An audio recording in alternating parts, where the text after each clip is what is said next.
Hello CA inter and final aspirants जो जैन 26 के लिए प्रिपेयर कर रहे हैं। लास्ट एक महीने का प्रिपरेशन जर्नी का सबसे टफ पार्ट एंड इस लास्ट एक महीने की प्रिपरेशन में क्या चीजें ध्यान रखें, क्या गलतियां ना करें, किस तरीके से अपने टाइम को यूटिलाइज करें कि आप मैक्सिमम निकाल सके इस टाइम से, ये आज मैं इस वीडियो में बताने आया हूं।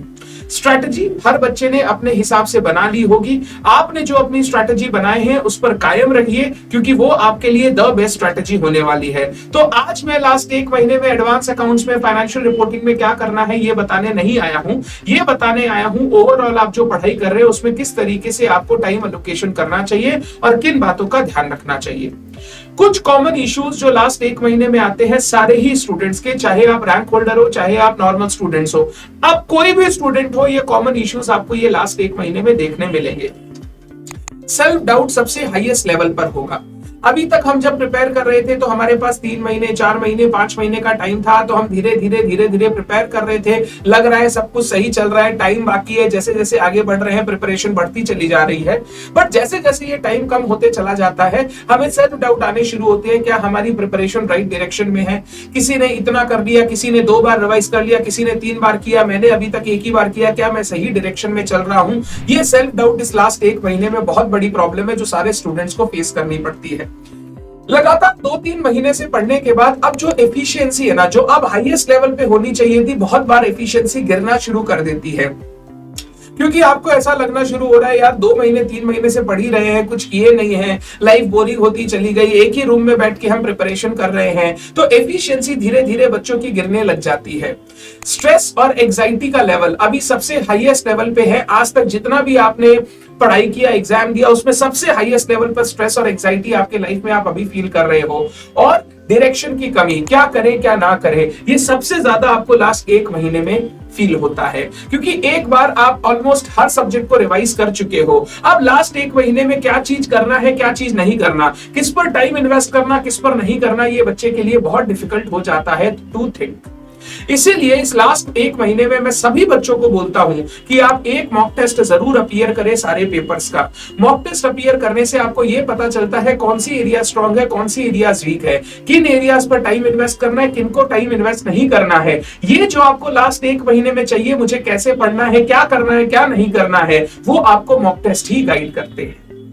तो अगर अभी तक आपने कोई मॉक टेस्ट के लिए अपीयर नहीं किया या कर भी लिया तो भी दिसंबर महीने में एक मॉक टेस्ट जरूर अपीयर करें for every subject. That will give you direction कि आपको आगे एक महीने में किस तरीके से प्रिपेयर करना है। ये कॉमन इशू सबके साथ है, तो अगर आपके साथ भी है तो आप इनको इतना बड़ा इशू ना समझे कि भैया हम पढ़ाई ही नहीं कर पाएंगे या हम एग्जाम ही नहीं दे पाएंगे या हम हार मान गए, हम इसको गिव अप कर रहे हैं। ये इशू सबके साथ हो रहे हैं एंड ट्रस्ट मी, जितने टर्म्स एग्जाम दोगे हर टर्म में ये इशू आपके सामने आएंगे। तो इन इश्यूज से डरने का नहीं है, इन इश्यूज को सॉल्व करना है, इन इश्यूज से लड़ना है और इनसे आगे बढ़ना है।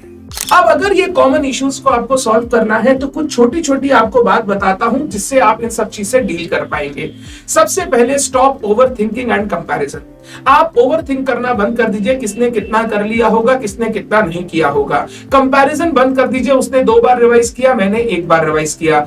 ओवर थिंकिंग एंड कंपैरिजन के कारण क्या होता है, हम जो भी कर रहे हैं वो हमें सही नहीं लगता है। हमें हमेशा लगता है दूसरा वाला पार्ट या दूसरा आदमी जो कर रहा है वही बेस्ट है एंड हम उसके रास्ते को फॉलो करने लग जाते हैं और अपनी स्ट्रैटेजीज को अपने गलत मानने लगते हैं। तो ओवर थिंकिंग और आपको दूसरे से कंपैरिजन करना इमीडिएटली बंद कर देना चाहिए। आपको यह समझना है इस एक महीने में अगर आप छटपटाएंगे, इधर उधर हाथ पैर मारेंगे तो आप कंक्रीट पढ़ाई नहीं कर पाएंगे और जो आपने सोचा है अगर आप उस पर चलते रहे तो कम से कम कुछ लेवल तक आप पहुंच पाएंगे जो आपको एग्जाम में बहुत हेल्प करने वाला है। तो आपकी स्ट्रैटेजी सही स्ट्रैटेजी है, आप जिस स्ट्रैटेजी से प्रिपेयर कर रहे हो उसको कंटिन्यू करो। ओवर थिंकिंग को अपने ऊपर मत आने दो और दूसरे से कंपैरिजन बंद कर दो। अगर आप ये करना शुरू कर दोगे तो 4 में से 2 प्रॉब्लम 3 प्रॉब्लम तो आपकी इमीडिएटली खत्म हो जाएगी। इस एक महीने में हमारा काम यह होना चाहिए जो हमने ऑलरेडी कर लिया अब उसको समेटना है, हमें और चीजों को बिखराना नहीं है।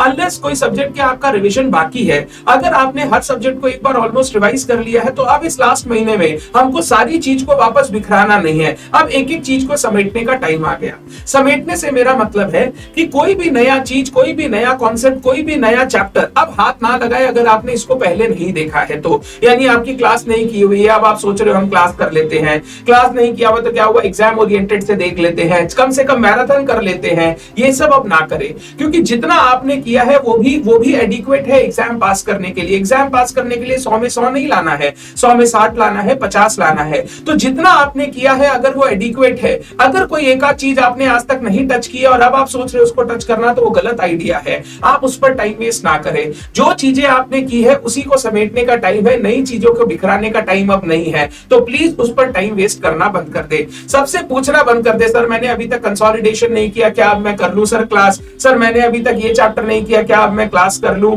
अगर तुमने कंसोलिडेशन नहीं किया, एक क्वेश्चन 14 मार्क का कंसोलिडेशन आएगा भी तो तेरे पास चॉइस है, तो बाद बाकी सारा कर सकता है। तो जितना किया है उस पर मेहनत कर, उसको और बेटर कर कि बाद बाकी सारे क्वेश्चन हम अटेम्प्ट कर सके और कंसोलिडेशन अटेम्प्ट करने की एग्जाम में नौबत ही ना आए।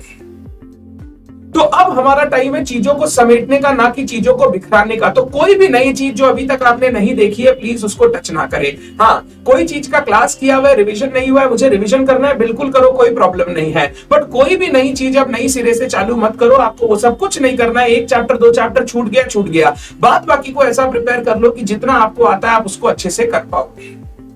अब टाइम आ गया, अगर किसी बच्चे ने कवरेज अभी तक इनहांस नहीं की है, आरटीपी एमटीपी वगैरह नहीं देखी है, तो अब टाइम आ गया हम लोग आरटीपी एमटीपी से प्रैक्टिस करें। प्रैक्टिस करने पर ज्यादा टाइम दे और अपने कवरेज को बढ़ाए, सो दैट ज्यादा से ज्यादा टाइप के क्वेश्चन करने से एग्जाम में जो देखे हुए क्वेश्चन आने की प्रोबेबिलिटी है वो बहुत ज्यादा हाई हो जाएगी। तो ये टाइम है समेटने का। अभी आपको टाइम देना चाहिए कवरेज को इनहांस करने की फॉर दोस चैप्टर जो आपने ऑलरेडी कर लिया। कुछ एक आध चैप्टर अगर आपने छोड़ के रखा था तो आपको उसको अब देखने की जरूरत नहीं है। जिन टॉपिक्स में आप अंडर कॉन्फिडेंट हो, आपने एक बार 2 बार रिवाइज किया है बट अंडर कॉन्फिडेंट हो, आप उसको फटाफट भूल जाते हो, आपको उसको करने में प्रॉब्लम होती है, उनके ऊपर ज्यादा टाइम डिवोट करेंगे इस लास्ट 1 महीने में। और जो चीजें आपकी ऑलरेडी स्ट्रेंथ है उनको सिर्फ प्रैक्टिस करते चले जाएंगे। कॉन्फिडेंट वाली चीजों को छोड़ना नहीं है, प्रैक्टिस में रखना है। जैसे आपको लगता है सर हमको एफआर के ना ये 3 चैप्टर बहुत अच्छे से आते हैं, ये 10 चैप्टर बहुत अच्छे से आते हैं, आप उन 10 चैप्टर का घुमा घुमा के हर दिन 1 क्वेश्चन 2 क्वेश्चन बनाते रहिए। जैसे आज 2 चैप्टर का 1-1 क्वेश्चन बना लिया, नेक्स्ट दिन 2 का बना लिया, तो आरटीपी एमटीपी उसका कवर करना शुरू कर दीजिए। और जो चैप्टर आपको प्रॉब्लम हो रहे हैं, सर से फॉर एग्जांपल मेरे को ना बिजनेस कॉम्बिनेशन में रिप्लेसमेंट अवार्ड में दिक्कत हो रहा है, तो रिप्लेसमेंट अवार्ड का रिविजन करके उसके 1-2 क्वेश्चन और बनाइए, उस पर थोड़ा टाइम ज्यादा डिवोट कीजिए, सो दैट उसको अपना स्ट्रेंथ बना सके।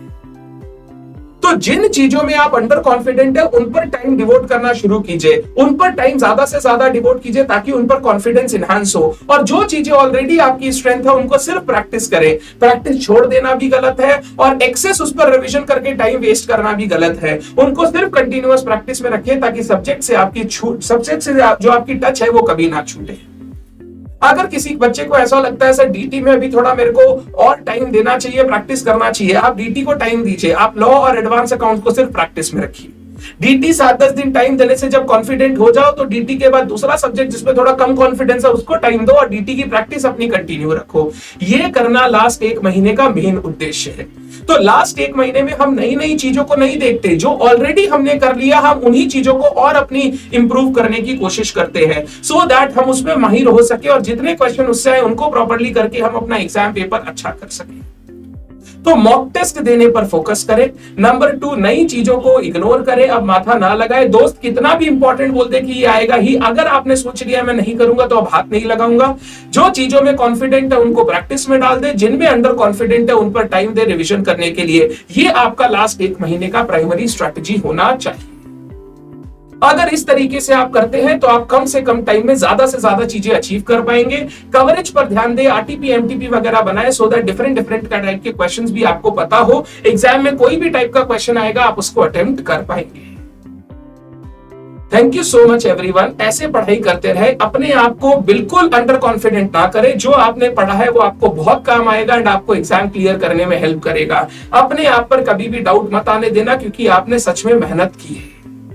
All the best to all of you and अच्छे से पढ़ाई कीजिए। धीरे धीरे और भी वीडियोस आते रहेंगे, उनको रेफर करते रहें और अपने कॉन्फिडेंस को हमेशा बनाए रखें। Thank you so much, all the best, bye bye.